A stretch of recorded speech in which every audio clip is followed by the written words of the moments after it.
ऐसी आचार्य की शिक्षा है। आचार्य को बनाया नहीं जा सकता। आचार्य होते हैं, गुरु होते हैं, उन्हें एक शक्ति, एक ऊर्जा चयन करती है, उन्हें चुन लेती है अपने कार्य के लिए, और उस पर वो बिजली गिर जाती है और वो आदमी बदल जाता है। वो कराती है फिर। अब वो कराती है उससे सारा काम, और जो वो ऊर्जा जो भी कर रही है फिर सब ठीक है। हाँ।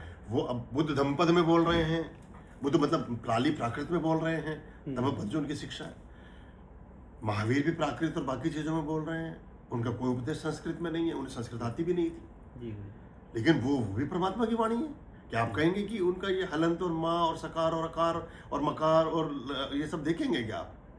और वो ऐसे शब्द हैं कि जो शब्द ऐसे हैं कि जो बिल्कुल अपभ्रंश हैं। अगर भाषा विज्ञान में देखें तो, या आप देखेंगे जो देशज भाषा के शब्द हैं, कबीर के सदुक्कड़ी भाषा है। वहाँ व्यंजन अलंकार में पढ़ेंगे तो कबीर एकदम आपने भाषा विज्ञान से बाहर, वो कहते हैं बस कागज छुओ नहीं, कागज को हाथ भी नहीं लगाया। तो वो अब, और ये सारे बोले हैं, लिखा कुछ भी नहीं है। बड़े आचार्यों ने सिर्फ बोला है। जी।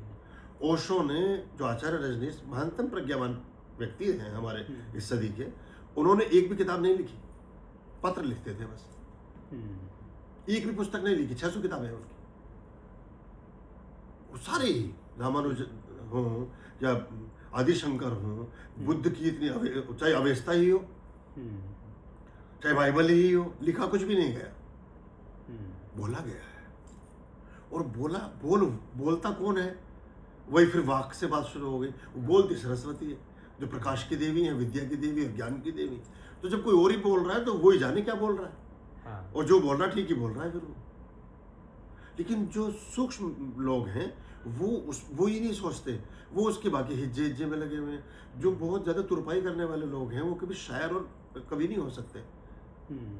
शायर और कवि वो है जिसने फ्लो में लिख दिया, जो आया मन में। हाँ, वो मीटर नहीं देखेगा। जैसे एक कृष्ण जी, अगर पहले कोई, अभी तुम कृष्ण जी का जो स्वरूप वो सब देखते हैं, युद्ध के मैदान में से सज-धज के थोड़ी खड़े हुए होंगे, इतने आभूषण पहन के थोड़ी उन्होंने वो उपदेश दिया होगा। लेकिन जब हम गीता का उपदेश देखते हैं तो बिल्कुल आप उन्हें ऐसा सुसज्जित करके, वो हमारा प्रारूप है। ये जो राजा महाराजा जिस तरह से उसमें लड़ रहे होंगे, उनके एक पावचा भी फटा हुआ होगा, एक कहीं माला भी टूट गई होगी, तलवार थोड़ी सी मुड़ी हुई होगी, या हाथ में से खून भी बह रहा होगा, माथे पे भी कहीं मिट्टी धूल लगी होगी, क्योंकि वो रण क्षेत्र में है। लेकिन वो आपको साफ सुथरे लड़ते हुए दिखाई देते हैं। वो फिल्मों का कमाल है। वो अभिनय कर रहे हैं। वो अभिनय कर रहे हैं।